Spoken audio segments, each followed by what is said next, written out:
Donald Trump is panicking, and you can see it in the way he's suddenly attacking his own side.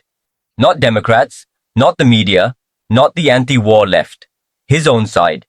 The same MAGA influencers, the same loyalist media stars, the same people who helped build the myth that Trump alone represented America first are now openly blasting him over Iran. And once that starts happening, once the people who made the movement start questioning the man at the center of it, the whole thing gets a lot more dangerous for him. Because this was never supposed to happen.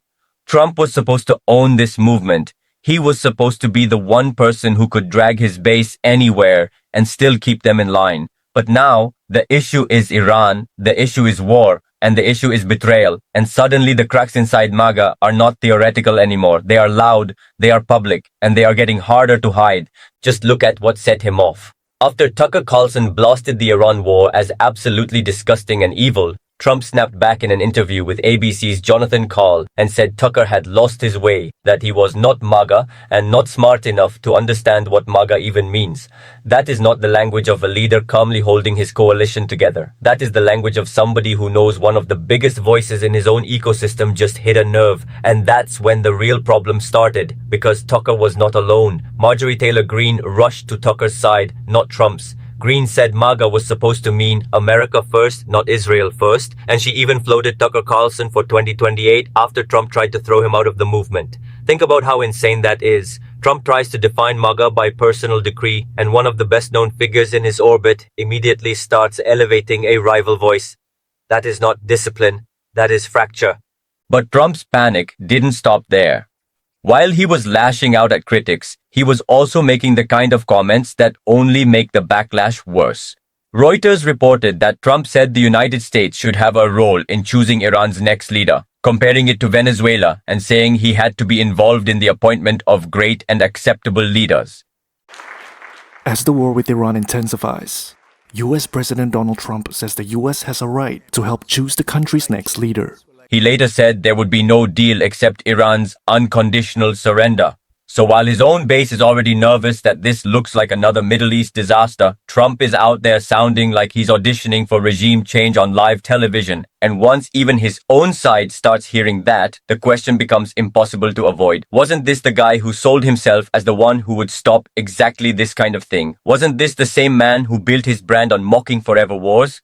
Mocking the foreign policy establishment, mocking the people who sent Americans into open-ended disasters and then called it strategy? So now even MAGA is asking, if this ends up looking like another regime change project, then what exactly was the point of all that America First rhetoric? And this is where things really began to unravel.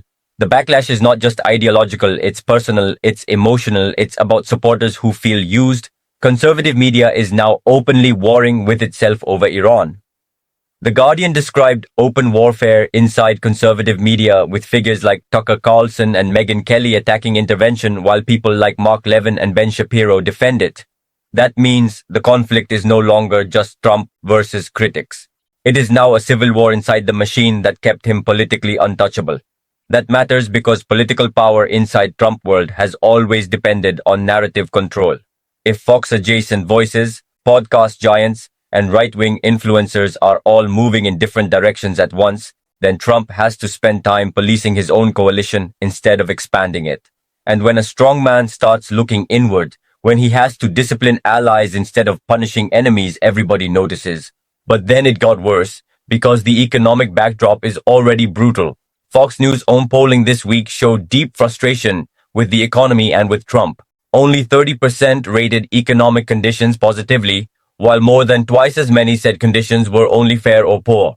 The same poll showed 57% disapprove of Trump's job performance, and majorities reported higher prices for groceries, utilities, healthcare, housing, and gas compared with a year ago. That is the kind of environment where a new war does not feel like strength. It feels like a threat piled on top of exhaustion. And then there's the retirement story, which is politically toxic. A record 6% of participants in Vanguard-run 401k plans took hardship withdrawals in 2025, up from 4.8% the year before and far above the pre-pandemic average. That doesn't mean the entire country is collapsing, but it does mean millions of people are feeling enough pressure to raid their future just to survive the present. So when voters hear about another widening war, they are not hearing geopolitical chess. They are hearing another bill they might end up paying. That is why this Iran issue is so politically combustible for Trump. It lands right on top of existing financial anxiety.